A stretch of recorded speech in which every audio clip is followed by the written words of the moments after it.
Let's talk about client deployment, change logs, and the status of the Twingate system as you can retrieve it programmatically and subscribe to those changes. So let's start with client deployment. And let's talk about the operating systems that we currently support.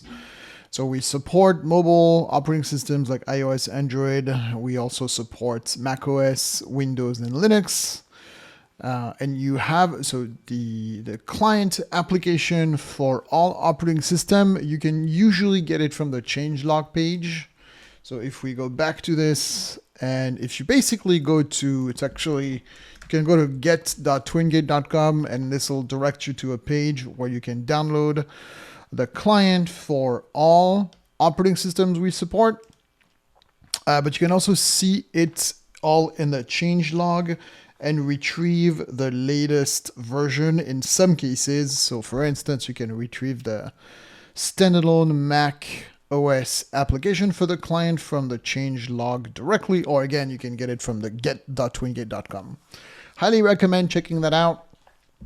The documentation also contains some guides that are more specific to certain operating systems. I think the most important ones to cover are typically macOS and Windows, because those are the ones that get deployed using an MDM. And so there's a couple of things to know on the macOS side and on the Windows side. So if we talk about the macOS guide itself, any of those clients, you have an option to deploy them using an MDM in an automated way, something like Kanji or Intune, or you can deploy them manually. The process for macOS depends on what version of the client you want to deploy. For macOS, we currently have an App Store version of the application that itself can be seen in the App Store if you just type Twingate. It's here. That's the App Store version of the application. And like I said, we have a standalone macOS application you can also use. We recommend using the standalone application. Historically, we've always had the Mac App Store version of the client, but because of some policies on the Apple side, the Mac App Store client doesn't let you check all of the posture checks that the standalone client does. The standalone client just has access to more things on the macOS system it's running on, so we recommend deploying the standalone version of the macOS clients. Now, when it comes to deploying it, you can pre-configure certain things about the client, your network name or tenant name, right? What you have in front of the .twingate.com, or what you specify into, like when you change your network. If I go and take a look at, like, I have an enablement tenant, this enablement piece, you can make it so that the client gets deployed and will automatically know which network to join, and your users don't have to pre-configure it.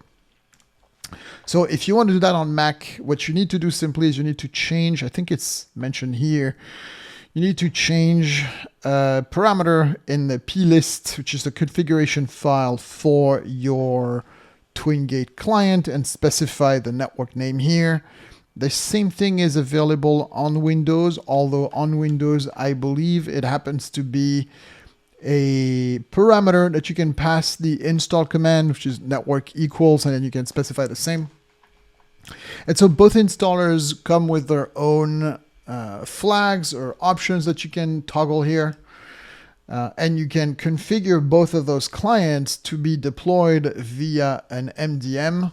The one thing to know is, specifically for Windows, Windows has, if you go back to the client log here, the Windows version of the client, let's go down to that.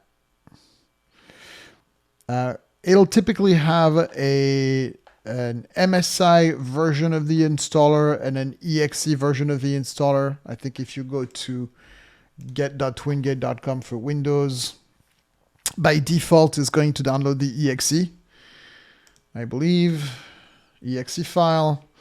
But you can also download the MSI version of the installer.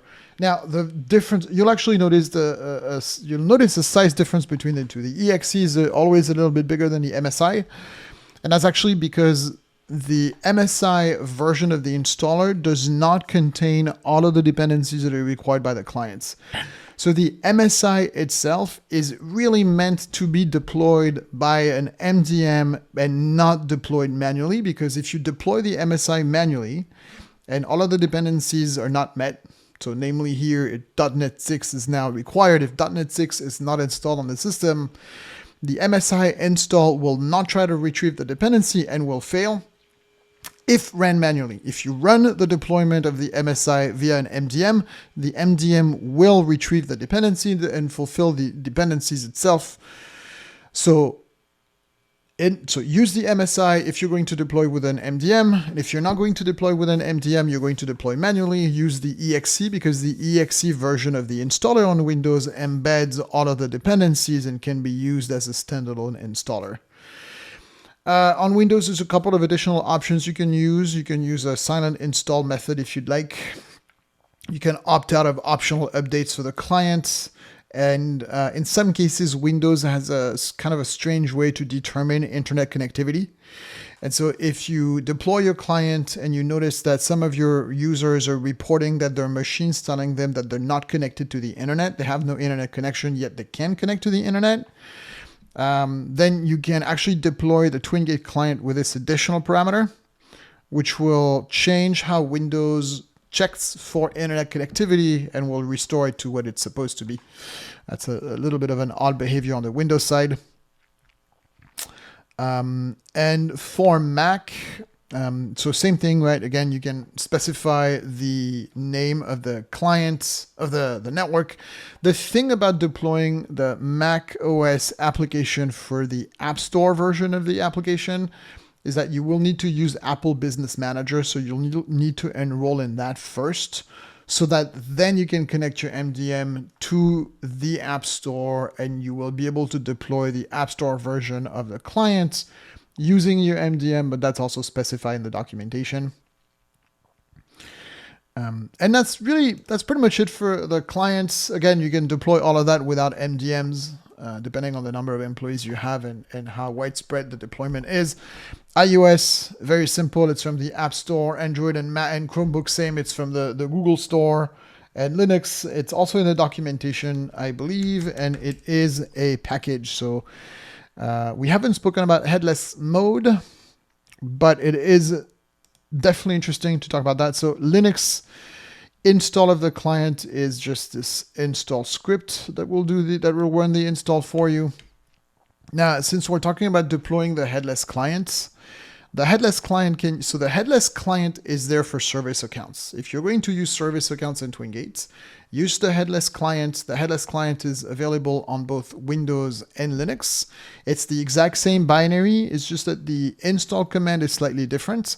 And the install command is going to take a service key parameter that you generate in the admin console so that it is used by the system as opposed to being used by a human. That's the difference between the two. And we will move on to change logs, actually. It's always interesting to monitor what's new. So there's a few things that you can do with a change log. There's a change log for new features. There's an RSS feed for it. In fact, there's an RSS feed for new features, new clients, new connectors, just not for new APIs.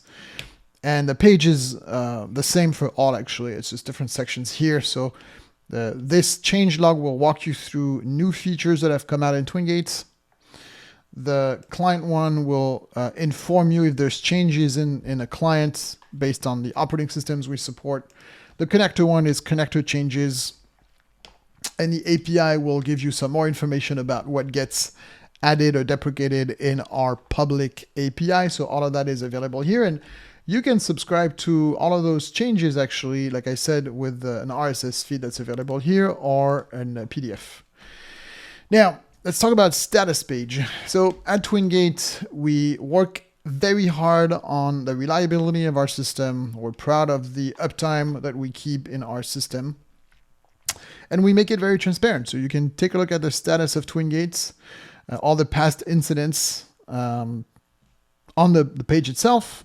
You can also subscribe to updates on that page. So there's many different ways you can subscribe. You can add an email address, get texts. You can hook Slack up to the changes here. You can use a webhook, you can use RSS as well here. And so every component is detailed here, and every subcomponent of every component is detailed here. The little bonus feature is that you can also retrieve all of this information using our actual API by going to either of those two. There's no authentication needed, so you will not need an API token to get the information back. And so the summary version of the call will give you the high level availability for all systems, but not subcomponents, I think. And the components version of the call will give you absolutely everything that you would see on the websites, but programmatically in case you want to do something with that. And that is it for client deployments, status updates, and change logs.